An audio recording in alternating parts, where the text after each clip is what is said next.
Hey guys, before you listen to this podcast, I have a very special announcement to make. If you are a winery trying to enter the US market or a winery in US looking for more awareness in the on-premise channels like restaurants and wine bars, Sommelier's Choice Awards submission is now open. This is where your wines will be rated by sommeliers and wine directors of USA for the US on-premise market. So have a look at sommelierschoiceawards.com for more information on how you can get your wines into that. Thank you. Enjoy the show. Today, with the consumer has changed dramatically in the last 10 to 15 years, and the millennials are not married to a particular brand anymore. And so if you're a new brand entering America, you have a good story and you have authenticity, then you have a potential customer very quickly in America. Hi, welcome to the Wine, Whiskey and Weed Show. On this episode, I bring my old friend John Beaudette, president and founder of MHW, as my guest. John, welcome to the show. Pleasure to be with you, Sid. Look forward to spending a few minutes with you now. Great. So John, could you please tell our audience a little bit about yourself and MHW, please? Sure. Well, I run MHW. We launched this service model back about 25 years ago, but a little bit of the history, the company MHW Limited actually goes back to 1934, one of the first companies to have been licensed after Prohibition. And it was owned by PepsiCo for many years as a counter-trade mechanism with the former Soviet Union, and that lasted for many decades.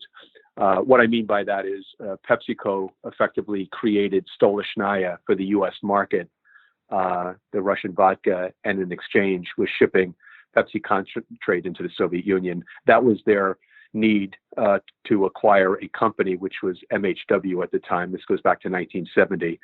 So fast forward in the mid 90s, after Gorbachev came in and the Soviet Union fell, it was at that time that Pepsi got a tremendous offer from Grand Met, at the time Diageo, in theory today, for the rights to Stolichnaya, and they sold those rights. I had worked in many divisions of PepsiCo, both in international, and I was CFO of the import and distribution company, which is actually the formerly called Machinery. And it was at that time that we looked at myself and a couple former Pepsi executives looked at the opportunity in America. This was at the advent of the internet and the potential of a proliferation of brands in America. And back then you might have had 5 or 6 imported vodkas. Today there'd be hundreds. So this was a model. We effectively created a model back then to assist new brands, create a platform so that brands could enter what was viewed as a complicated U.S. market. And so had to add beer licenses. And we did that, as I said, 25 years ago. We employ about 110 people here in the headquarters in New York. So we import and distribute wine, spirits, and beer. And we have wholesale operations helping brands get to market in California, New York, New Jersey, and Florida. We also opened up a European operation, a similar service model outside of Amsterdam, to cover the EU market. Fantastic. Great. So I think I'll just add a few things here to give some context to the audience. So in John's company, MHW provides infrastructure and compliance solutions and logistical solutions for brands, trying to grow their distribution in the U.S. market or even enter the U.S. market. If you don't have an importer, that is one way to sort of grow your distribution in the U.S. market. John, I'll be very honest with you. You are, one of the top 5 people in the world I really admire for the hunger that you still have in building your business. I really look up to that. And at the same time, you have seen everything and you do share your experience in a very educational way to the industry people who are trying to, make their mark. So I really I'm looking forward to this tips from yourself, especially who've seen 20 plus years in MHW and overall like 35 years in the industry. So I think let's dive. Yeah, John. No, Sid, I just to return that compliment a little bit, I've had the opportunity to actually work with you to do seminars in places around the world, like Australia, like London, and I've always enjoyed that, and quite impressed with your ability, the way you've taken, some of the new approaches in our industry. You've brought to beverage alcohol in the way of media, social media, and things like that, and getting the message out, and really helping suppliers around the world effectively evaluate where their next move should be. And I think you've been a leader in doing that globally, and I give you and your organization a lot of credit for that. And it's been an absolute pleasure in the past to work with you. So thanks a lot. I guess enough of the compliments. So we'll jump right in. Go ahead. Thanks a lot. So I think what we wanted to do in this episode is, based on your experience, and you worked with almost 20,000 brands, if not more. You have seen a lot of success stories, a lot of failures, a lot of brands struggling. You have diagnosed, a lot of brands. So what I wanted to dive into was, what are the successful criteria for an effective brand launch? And I think I can just start with a basic, like a market question here for now. Like, what are the trends that you see in 2020 for the US market, John? Well, the U.S. market, clearly, if I'm a supplier anywhere in the world, I've got to have my eye on the U.S. We've got tremendous tailwinds going on here right now. To give you an idea, Sid, we'll finish this year, 2019, overall, spirits volume will probably be up somewhere around 3%. And to give you an idea, you know that the spirit volume, 9-liter cases in America, is a little over 230 million cases. So we'll finish up 2019 at about plus 3%. And then going into next year, you can expect pretty much a similar number. The same thing, wine in the U.S., we're at about 350 million cases. We'll finish this year, probably we're heading, based on the information I'm reading, somewhere around 1% in volume growth, probably 3% growth in dollars. And then in beer, we'll probably finish similar to 2018. This year, we'll probably finish anywhere from 0.5 point to 1% down. But as you know, beer in the United States is almost 3 billion cases. So when you compare the size of that. Now, but the beauty of America is that within all of these categories, we could sit here and talk about any category, and I will be able to point to significant success stories amongst all of them. And it's remarkable. I was just on a call yesterday when just looking at beer, for example. You're aware that Bud Light, Coors Light, and Miller, these brands are suffering based on the fact that millennials are trading across to wine and spirits and so forth.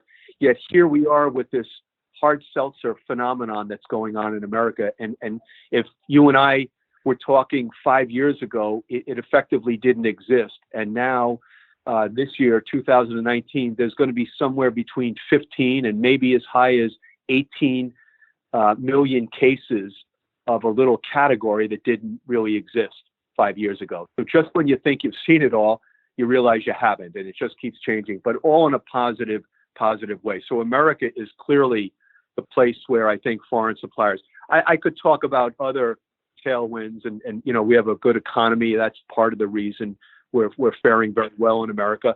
But as you know, Sid, we've also got the benefit of what they call CBMA, the Craft Beverage Modernization Tax Act. And maybe we'll get into that a little bit more later. But that's had a great impact, and potentially a phenomenal impact in the future if it continues. Yep. I think undoubtedly, I mean, we've seen and do trade shows in at least about 4 markets now.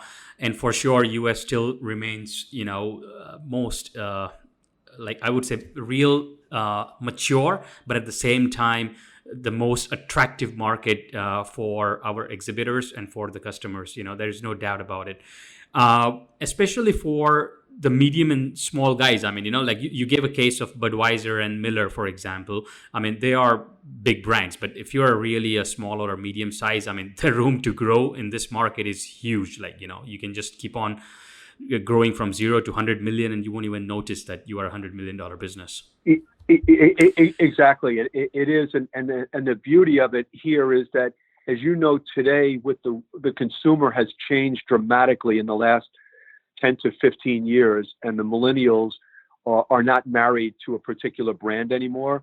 And so if you're a new brand entering America, you have a good story and you have authenticity, then you have a potential customer very quickly in America. Now, getting to them obviously is the challenge. We understand that, but certainly the consumer is out there looking for you. So I think that's the beauty of America today, and probably very similar. I'm sure you could tell me that in other parts of the world. We see that in the EU for sure. Now that we've opened up our operation there. But as you travel to places, South America and the Far East, I'm sure you see some of the same things, some of the same trends. Yeah, but in fact, America gives you a better chance. Like you will always get the first order, and if things don't work out, you may not see the second order. Whereas other countries, it's still a challenge to even get the first order. So I still like that entrepreneur spirit in America. People still want to try and give you a chance. You know, if they see passion in you, if they really see that you understand the business side of things. But yeah, we'll get into all that. So for the brand launch, John, right? Like let's give a macro picture on what are the important factors that go into brand launch, and then we will go deeper into each of them. Sure. Well, you know, as we look at some of the successful brands that have come through the MHW system, and there have been some phenomenal ones, and we measure that obviously oftentimes by the valuation that's achieved when the brand is sold to a major player. So that's a big part of what goes on here, especially really in the spirits category, more so in spirits than the others, wine and beer. But many brands are built to be sold. And as you know, the way the major companies like the Diageo's, Pernod Ricard, Beam, these people, you know, Bacardi, they need to add volume to their business. And in an environment where consumers are moving away from what used to be the mega brands. A brand like Bacardi is losing a couple of 100,000 cases every year and having a hard time. It's still a phenomenal brand, don't get me wrong, and we'd all like to have their volume. But the point is that consumers are quick to move to other other brands. And I think what you have to do in America is recognize that if you're going to launch a product, the opportunity is there, but there are certain really elements that you've got to have when you're thinking about entering the market and launching a brand. And we've studied these, as I mentioned, when we've looked at some of these brands that have sold for great multiples, and we've talked to the owners of those brands, and we've had a chance to observe and get their perspective on it. And we've always come down to really 5 critical areas. And they're the ones that would be pretty obvious to many. But, you know, product creation and development, I mean, that's a big area when you're creating your package, the name, the liquid, and the story. Very, very important today. Much more important today than ever. Route to market, as you know, that's the number 2 critical area. You know, who are your distribution partners, the channels? Are you going to do test marketing? If you are testing, are you testing in the right places so you can get a true read? You know, are you putting all your eggs in the one test market basket? You don't want to always do that because you may not get a full read on what the U.S. country potential really is. Then the third one would be another obvious one, marketing and sales strategy and that execution, right? How you're going to go to the consumer and to the trade. The other 2 big ones are the infrastructure, your sales, your operation, your team. You know, what are you coming to market with? You know, what tools are you bringing? What people are you bringing? And then lastly, the business planning, you know, funding and the timeline. Those are critical. And so again, Sid, as we've talked about in the past, when you really review some of the major successful stories that we've seen, you know, a recent one would be Casamigos. So we've had the opportunity to work with them for many years, and then Diageo comes along and acquires them for a tremendous multiple. And you look at the people who were involved in that project, and you see the areas that I just discussed. You know, you could almost say that they would have scored an A across all five of those. And I've talked about that in seminars in the past. You've got to get high marks across those five or so critical areas, or any one of those can hurt you and hurt the brand's potential. I was just on right before we got on today. We assisted a brand launch recently, Downton Abbey, which has a tremendous following. They just had a movie launch, so they've introduced Downton Abbey gin and scotch, and so again, they're doing a lot of the things that we just talked about. It's more in test market in a few places, and packaging was very important. They seem to be checking a lot of the boxes. It's still early stage, but that's a great example of a brand that is looking at America not just short term, but based on the power of the name and recognition and the social media opportunity. How do you build a lasting brand? And so again, that's a good example. We've seen today the effect of social media and celebrities and what they can do very quickly for a brand, and they can help you a lot, and they can also potentially hurt you a lot. When we go back to that conversation about authenticity and what consumers, the consumer's ability today to research and find out, is a celebrity really, do they really have their heart and soul in a brand, or have they done nothing more than lend their name? Those kinds of things today are very, very critical. Yeah, so I was sort of going to come back on that brand example that you gave. Let's say Diageo, I believe paid 700 million or something. I may not be right, but for example, obviously, Which one? the George Clooney's Yeah. tequila.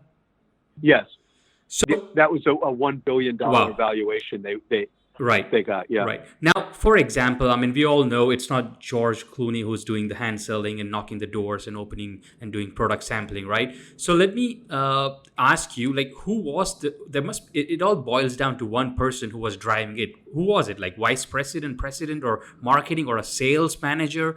Who drives this, like, with so much passion and put the product in distribution and the depletion? Like, it must be boiling down to like one or two people, right? Like brand ambassador, or who's that person, which is super important in building from zero to X amount. Right.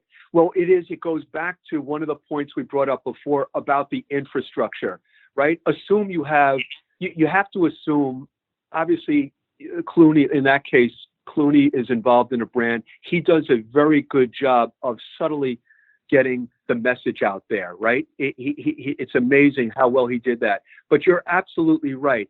That won't work unless you have the infrastructure, the route to market, the sales and marketing strategy, and then the right planning. And those things, they happen to have a guy, that particular guy, Lee Einseidler, was involved in And it gives me a hint that this guy has so much experience. He really knows the pulse of the market. He does. And he was involved in Grey Goose with the Sidney Frank Company. So he has a track record of success, of understanding how the U.S. market works, how the distributors work, the mentality of the distributors, incentive programs, all those kinds of things. You have someone who's leading that, but he's got the power and the passion of a Clooney, because that's very important. Clooney was engaged in some of this, and he, as I said, he did a very good job from a social media standpoint. We had here's a great example. We're doing one right now, a mezcal out of Mexico, which is, by the way, mezcal is a very hot category right now. Probably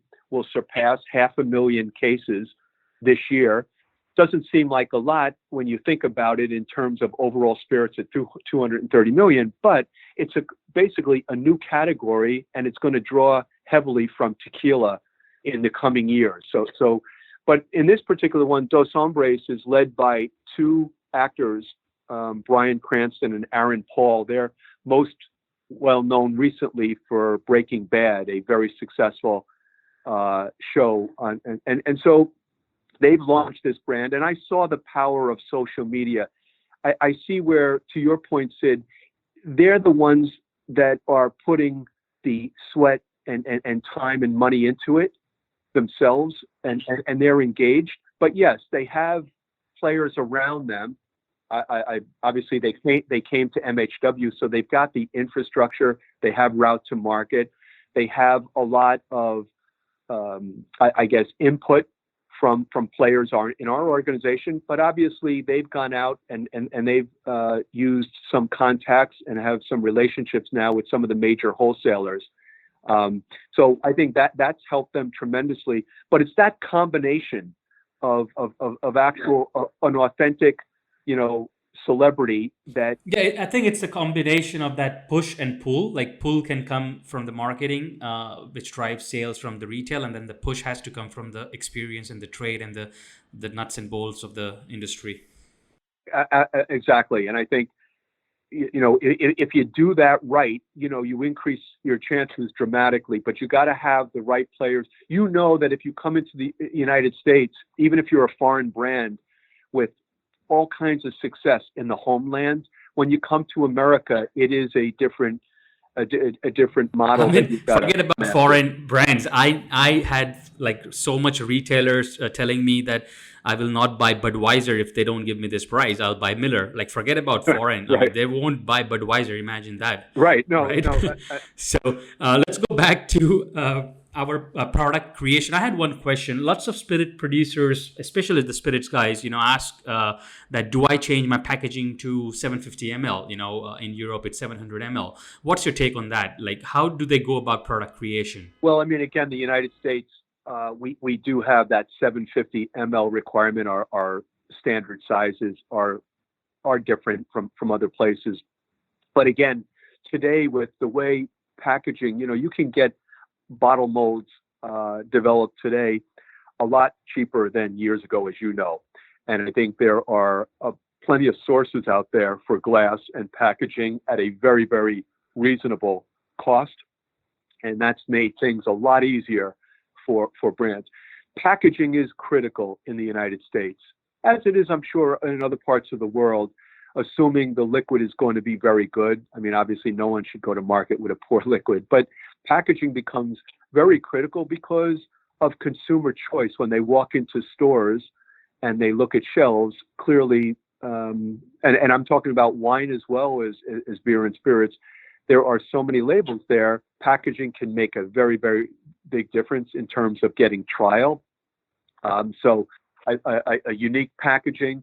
But it's funny you mentioned the 750L. There's a movement right now in America to eliminate some of those what we call standards of fill and to allow the 70CL. I'm not sure whether it'll get enough support. TTB is evaluating it right now because we have the same problem. We have brands that want to go from America at the 750 into the EU, and of course we're restricted due to the 70CL size. But we'd like to see something more consistent globally on that front.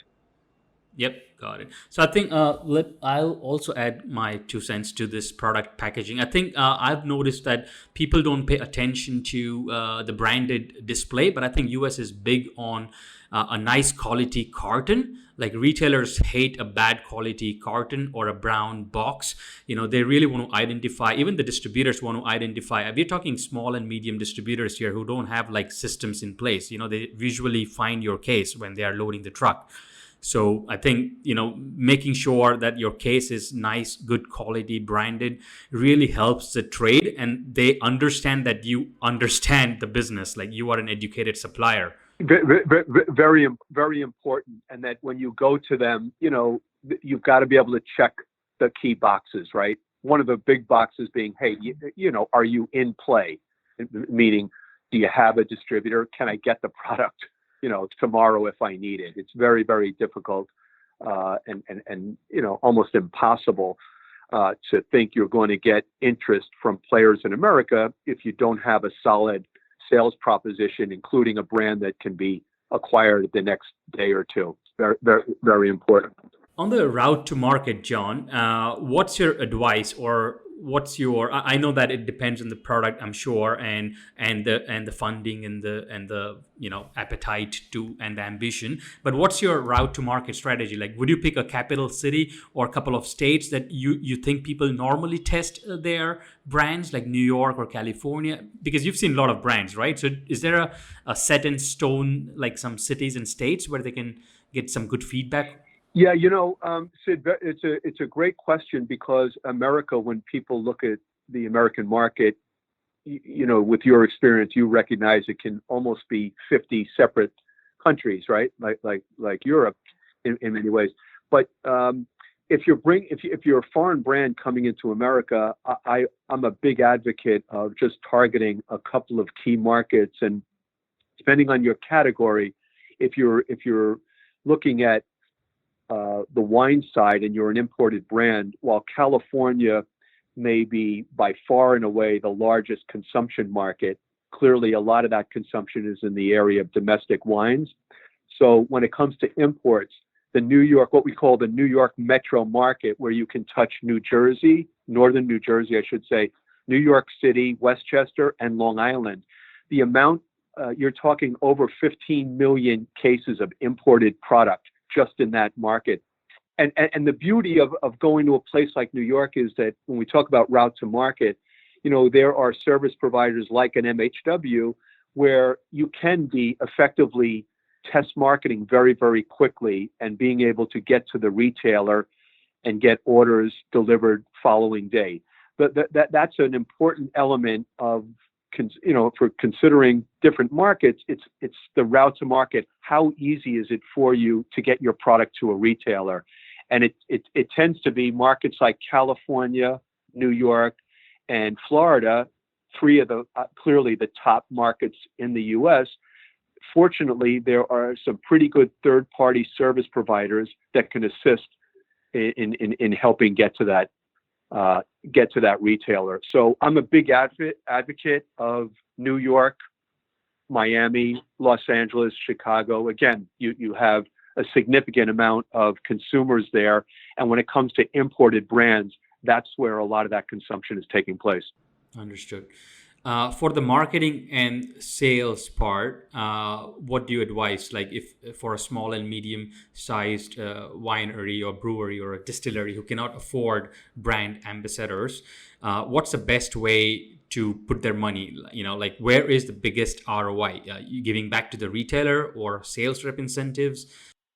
Well, again, depending on whether you've got your brand if you're fortunate, some of the wineries, for example, overseas are able to secure an agreement with a small to medium-sized importer in a market like New York. If they're able to do that, then it's really going to come down to how much input and effort they can provide the importer, and usually that involves, as you well know, feet on the street. That's a critical element today, more so than ever before.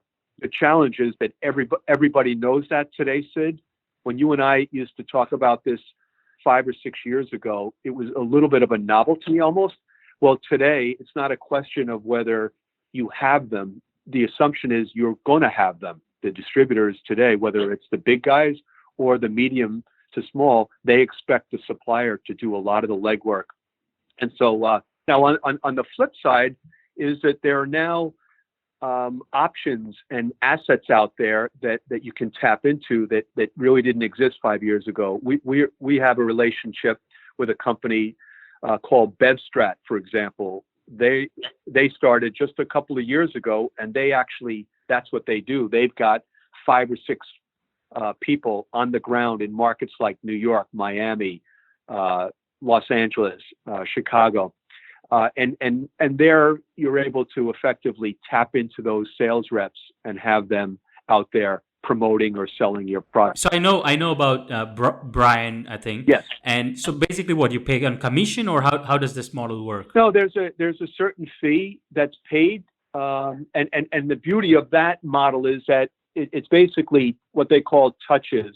They actually have a call center that's out there making appointments for their sales reps, and the reps are able to get some, which is very challenging for many, but it's getting some time, actual dedicated time from retailers to talk about a new product or an existing product for that matter. And so those folks are out there setting those appointments. The rep goes in and they're able to effectively present a product. Now, again, it still doesn't mean that the brand owner can sit back and relax. They've still got to be very engaged. And these are brands, they may not just be existing brands, new brands coming to the market, Sid, but as you know, an existing brand with a Southern or RNDC anywhere in the country, they need the same kind of support from the brand owner as the small guy because of the size of their book. I think you're right. I mean, after the first time, like that first Monday when the sales rep's going to take your brand, you're done. I mean, literally, it's up to the supplier to make sure the product moves, and the distributors are going to take it again and again and again until the consumers and the retailers are not asking. There is no distributor, which I know, would put an effort to take it again. But I don't blame them. It's their business, right? They're going to give someone else a try and see what moves. Exactly. But you're right. I mean, it's literally, I think pretty much all the distributors are sort of a fulfillment houses. I mean, suppliers need to really understand that. And I think I really have pity for suppliers that distribution is the toughest business, period. I mean, it's so tough. Like, I think distributors are in collection business these days, right? Like, it's the toughest. It's easy to be a supplier and importer than to be a distributor or selling to the retail. What I mean by that. No, What's your take on that? It is. I probably, when you talk about the delivery, it's amazing. You know, I know in our business, so many of the brands that start and want to go, let's say we assist them in selling direct to retail in New York, as I mentioned, Florida, New Jersey, California, those major markets. But so many of them, Sid, are looking to graduate from MHW's distribution to retail to, let's say, Southern or RNDC, Breakthrough, and so forth.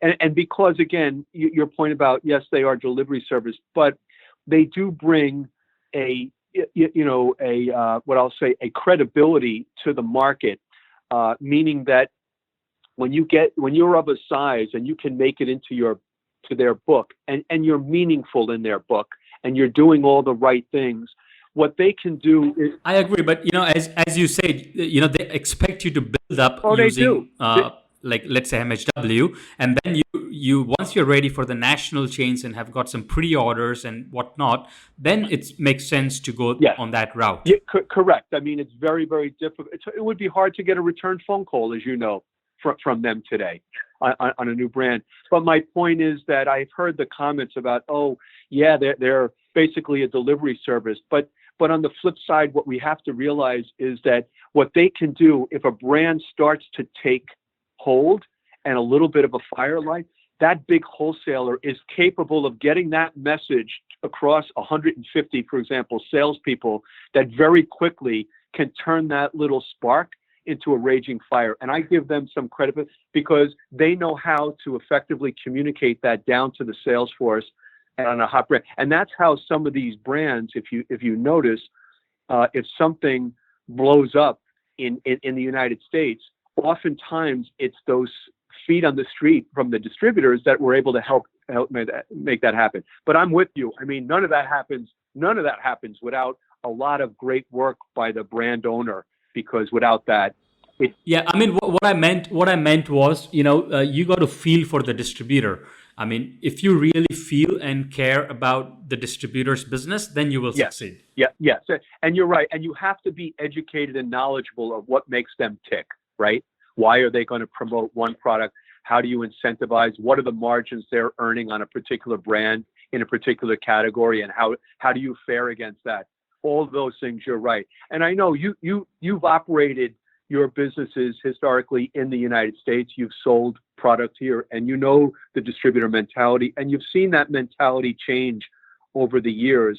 And some of these major wholesalers, they go through a shedding process every year now, and they look at brands and they look at contributions and they say, hey, this 10%, we've got to move out of here, allow room for a new 10% that can throw off, potentially more profitability for us. So, while it's bad for some, it does open the door for others as well. And there are still some great, what I'll call mid-size import/distributors, in major markets. And so while those are not as easy to secure today as they might have been years ago, because of the fact that everybody in America seems to at some point want to own the brand as opposed to just create value for someone else, there are still opportunities, especially in the wine area. Mm-hmm.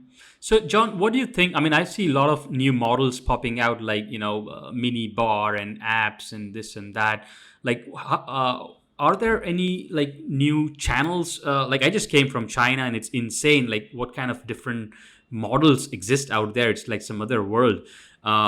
maybe you can shine some light on where are different opportunities apart from the traditional three-tier or direct-to-consumer. Any other channels or models that you've come across? Well, yeah. I mean, you just mentioned when you think of Drizzly, we have Thirsty, Minibar, Reserve Bar is Mm-hmm. one right now that is doing very, very well. You know, it's So not. so It's let's just hold on a second. So what is, let's say, Drizzly is like, they are all consumer delivery things, but how can brand legally get into that system? Yes. What makes some of these? If you take Reserve Bar, for example, uh, and I mentioned Thirsty, they're slightly different models. But what happens is that a program like that, what they offer is that you can have. They've got a network of retailers around the United States in major markets. So multiple retailers in each of these in major markets. And so what happens is that you can effectively get your brand, a new brand can effectively get to consumers and communicate with them off of, let's say, a website that you have, your website, the brand's website, where a consumer can get educated on a brand and then click, where can I buy? And now they click on and they can be directed through these websites to participating retailers around the country. And that's a very powerful tool because that's about as fast now route to market as you can get for a very brand, a new brand. And so that's why you see, Nice. So that's a great way. Actually, brand owners can help retailers deplete. That's amazing. without a doubt, it gives them the ability to effectively direct orders to these retailers around the country. And obviously, it's got to be structured so that there are multiple retailers. The laws would require that multiple retailers can be involved in that process. But that's exactly what it's about. You want as many retailers, right, carrying the brand, and so these programs give new brands, an opportunity. And those are models, as you mentioned, Sid, that really didn't exist just a few years ago. And so, that's another way we see. And then, of course, behind that, there are companies, MHW. There are other players like ourselves. There's LibDib is another one for small craft players. They Liberation Distributors, they've set up a model to help some of the smaller folks get to market. So there are players like that out there and new ones that are coming to help these new brands. The one thing that everybody's aware of in this industry is that craft players, be they in America or overseas, consumers want to know about them and want to try them. And that's not going to change in the coming decades. So there will be more and more, I think, options for those brands coming. And these are just a couple, as we mentioned, but you'll start to see even more coming down the pipe. There's also movements, at the federal and state side about how to help some of these brands, achieve that distribution, recognizing that there's direct-to-consumer shipping going on wine, but really none of those same benefits on spirits. And that's being discussed.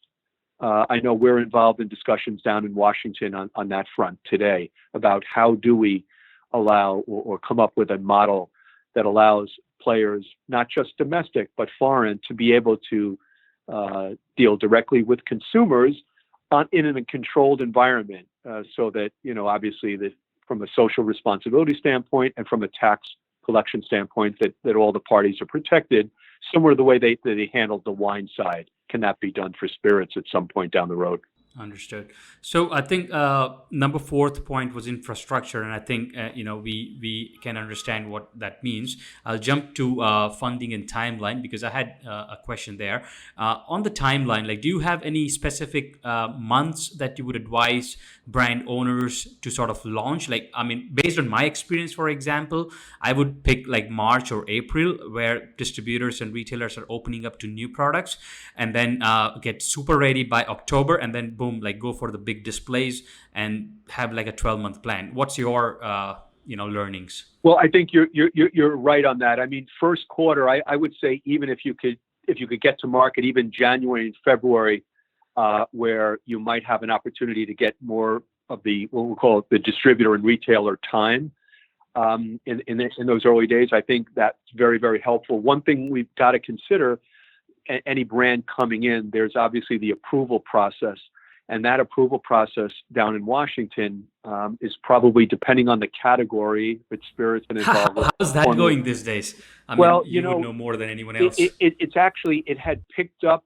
It was more efficient a little while ago, maybe a year ago. What's happened is, because of, again, the continued proliferation of brands, even though TTV at the federal level, Sid, has added, last year they added, I think it was something like 22 new headcount to assist in new brand approvals, be it formula and label.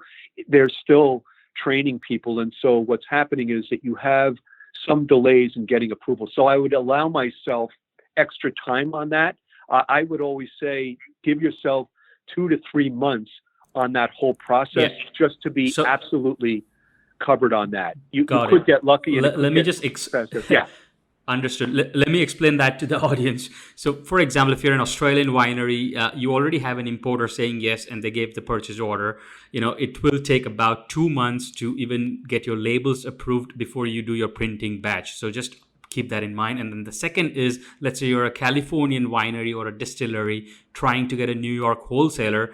You have the state posting. Every state has different laws, but let's say in New York there is this price posting and all that stuff, label approvals. So keep 30 days for that, right? So I think producers need to understand the timelines, legal compliance timelines of each state and market. So sorry, John, back to you. No, that's exactly right. And again, sometimes if it's a very simple wine label, they may turn that around very quickly. But typically, if it involves any type of flavoring and a spirit, then there's other complexity. But you're right, you have to get through the federal approval process, which, as you know, we have a team of probably 20 that are involved in that process. And so the sooner you can get on top of that, the better, because there's always the possibility that the label could get rejected or sent back for a minor change, which could, set you back another week or two for changes and things like that. So give yourself, you're right, a couple of months on that. And then, as you said, some of these states have lead time requirements on registration and so forth. So build in a little bit of cushion for that. And then, anywhere, I mean, we've seen brands get through the system as quickly as 45 days and be available for sale in a market like Florida or California, but in price posting states or others, you could be another month or two. So allow yourself plenty of time there. So to your point, if you're looking for a first quarter launch, because strategically it makes most sense, you don't want to be launching, as we said, in the fourth quarter, then you should be thinking about that process, getting out there and getting your product into the system for approval, both at federal and state, maybe somewhere, 4 or 5 months before that. Fantastic. So I think, John, just we will end this in about 3 to 4 minutes. Just one last question: what kills a brand launch? Like any things that you would advise them not to do? Well, I think launching, one of the big things, as we said earlier when we talked about the 5 critical areas, all of those are very, very important. And actually, Sid, any one of those, a poor job in any one of those can actually kill a brand launch. But if you wanted to focus on a particular area, I would say funding and timeline can be very, very critical and disastrous. If you launch a brand and you really don't have the proper funding, and you're not able to really evaluate the potential of that brand for those reasons. I think people get it so wrong because they don't account the inventory and accounts receivable. In Yeah, fact, accounts receivable is just going to keep growing like anything. People underestimate that. absolutely. And then, the worst thing of all is that as you're measuring your potential success and you're looking at, let's say, repeat activity in a test market, and now all of a sudden you have an opportunity to expand that, but now you're running around trying to figure out, how do I fund?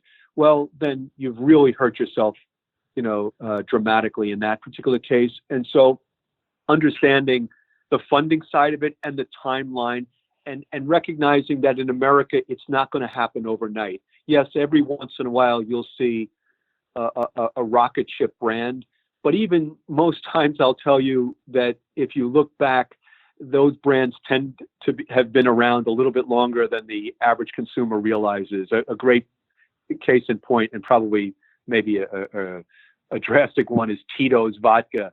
As you know, Tito's has been in the market for close to 20 years plus, and in the last 6 years, it has moved to probably over 8 million cases, but probably 80% of that growth has occurred in the last 6 years. So, but timeline and funding are very, very critical, because to really measure your opportunity, you don't want to be distracted, by areas like funding that never gave you the right read, if you know what I mean. You had to Yeah. pull back or cut Yeah. back. Yeah. Yeah. And I think that funding sometimes can help you if you're really ready to take the momentum growth. Like, for example, let's say you just say mezcal, and if you were a mezcal producer and are in the market for about 10 years, now was the time to like double down. Absolutely, and take advantage of the opportunity. The other thing, Sid, I just wanted to come back to, I referenced it before, the Craft Beverage Modernization Tax Act. For a lot of your listeners around the world, this is a very unique period in time, really one unprecedented in my 30 years plus in the industry. For the last 2 years, there has been a tax advantage in beverage alcohol, where brands like a spirit brand is saving 70% of their federal excise tax. Effectively, it's almost on a 9-liter case. They're saving about $20 a case, believe it or not, on federal excise tax, up to, the first 50,000 cases of 9-liter spirits at 80 proof can save up to almost $1.2 million. And so for people that are launching a brand in America over the last 2 years, they've had a tremendous advantage. And a lot of that savings can And go it's still into there? Is it still active? it's still active, and it's going to be active until the end of this year. And now we've been working very diligently down in Washington, as have many members of the industry, on getting it extended into next year and potentially made permanent. Now, wine has also enjoyed, an example would be, almost, if you were launching a wine brand and you were able to sell 50,000 cases, you would have picked up $100,000 roughly in tax savings on your brand. And so there's an opportunity for new brands. And if we're successful in getting the government, and right now there's a lot of bipartisan support in Congress and in the Senate, to not only extend it, but potentially make it permanent. And a lot of it is geared towards helping new players enter this space. And that's creating jobs, as you can imagine, and a lot of economic benefit to not just the players that are directly involved, but all the third-party providers. They're all benefiting from that. So we've been very active, as I said, down in Washington. We actually this year, besides being active members with the National Association of Beverage Importers, we joined, and we have a board seat with the Distilled Spirits Council, DISCUS, and they've taken, both Navi and DISCUS have done a great job in supporting this. And this helps wineries, breweries, and spirit players. And most importantly, it does not discriminate. It's for U.S. players as well as foreign players. And I think that's the beauty of it. So we've got to keep our fingers crossed and keep working on that. But we've got these great tailwinds, and they're going to affect and impact. Even without it, I mean, the U.S. market is still the market. But boy, with it, this is the time. And foreign players are actually able to have a say in how those funds, who gets, what importer gets the benefit of those tax savings and all. So it's a really interesting time.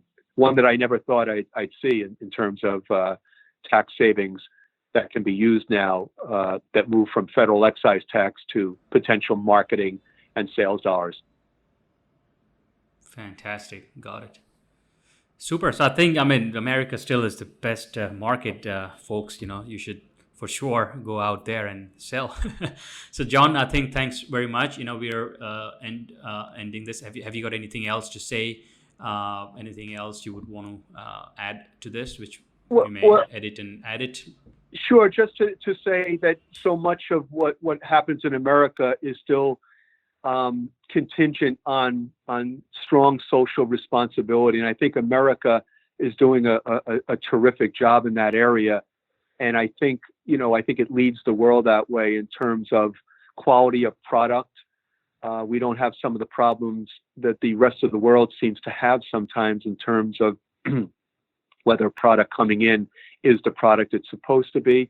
I think responsibility, making sure that we're protecting the under 21s and so forth.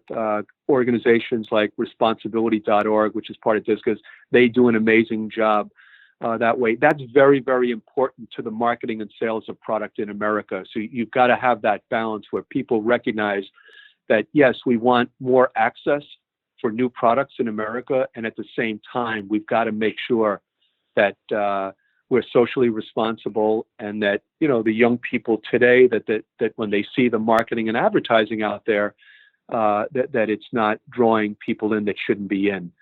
So those things are very, very important in America. And, drunk driving, making sure that those statistics are moving in the right direction, and that young people are protected. That's so critical. Yep, spot on. I think it's a very rare combination of the maturity of the developed nation and the hunger of a developing nation. Like where you can still be ambitious and you can still make a brand and work and get results. Yes, it is. It's that combination, but you've got to be conscious of all sides of it. And as we enter today the world of cannabis and its potential impact, there are, some of the same challenges are going to be faced in that industry as well. And I think they could learn a lot from the way beverage alcohol has been managed since 1934 and evolving with, trying to reach, achieve modernization in this environment today with a changing business infrastructure in America.